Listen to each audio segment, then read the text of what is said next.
It's me again, you guys, and it is still raining. And so now they're on the news.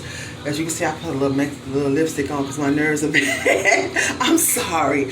But so now on the news, they're going to have mandatory evacuations for some of the different areas like Galveston.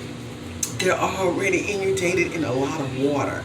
And I'm just hoping and I'm praying and I'm wishing that Houston does not flood, because last time with Hurricane Harvey, what we witnessed in Houston, Texas was unimaginable. You guys, they had bodies floating from the cemeteries all throughout the city. I know that there was like a lot of coffins. It was the filthiest thing ever, and you could not get out the city. Nobody could come into the city and nobody could leave out of the city. I had friends and stuff calling me all the way from New York. Everybody was so concerned. My daughter was asking me, "Mom, are we going to die?" And I'm sitting there shaking, like I did not know what to tell her, because of course you try to keep your kids calm, but you also have to prepare them for what lies ahead. And so I'm like, baby, it's going to be okay. And at the same time, you have these warnings going off on your phone, talking about all these areas that's inundated with water. And then so many people's cars and homes got flooded out. And a lot of these people in Houston, what I don't understand, they rebuild after they've lost their house for the 15th time instead of just moving somewhere else. It's crazy. And then because of all these hurricanes, a lot of people lose their minds, literally. You see how I'm acting. But it's just, it's a mental thing. It's a mental thing because you don't know, along with losing all your things and all your preps, are you going to lose your life? And then being displaced, and you can't really depend on FEMA or the Red Cross. They come and they do their evaluations and they act like they're going to help you, to tell you only to get for you to only get a letter saying that you've been turned down.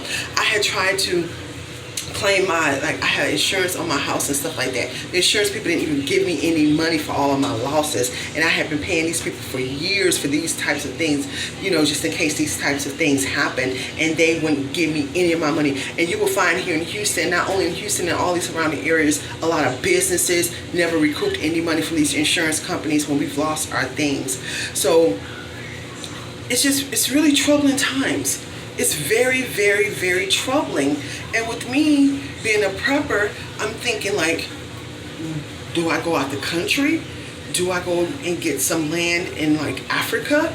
And then with the racial climate, and then with all this stuff going on with the police and black people and the black on black crime, which I don't understand why they don't even mention that, because that's a problem in itself. And then you got all these different things going on with COVID, and it's really, really weird. I don't understand, because like if we're in the midst of a pandemic, then why are so many people allowing their children to go to schools? And I know that the schools need funding. They don't get funding if the kids are not in the schools and also in the colleges. But it's like, okay, isn't there a pandemic, like a virus, a contagious virus? But we're just living in very, very, very weird and strange times. It's like I mentioned before, where do you go? You really don't have anywhere to go but on your knees and pray to God. Ask for forgiveness. Ask for strength. Ask that your faith be increased and your doubts and fears be released, because this is very, very, very troubling. And now I'm very concerned about those people from Lake Charles and Beaumont and all those places got flooded out, that they came here to Houston, and now Houston may be underwater come tomorrow. And these people, they still are not in the hotel. Some of these people are sleeping in their cars. So this is a major issue. And we can't escape the weather. And it's an election year. So not only that, on top of all of those things, you have to be concerned about the elections. If the president don't win, what's going to happen? If the president wins, what happens? You know, so it's like, what do you do? I tell you what you do. Praying is the main thing. Continue to pray. Even if you have to fast, keep your nerves calm. I've been fasting, and you can see my nerves are still like, prep, prep, prep. As if your life depends upon it. As if your life depends upon it. Get what you need.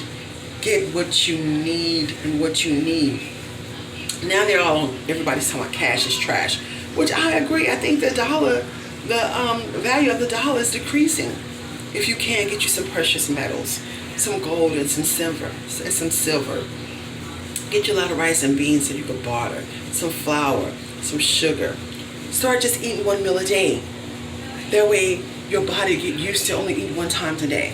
And believe me, you guys, that one time a day you can go to eat every 2 days. Your body don't need food like that, as much food as we put it in it.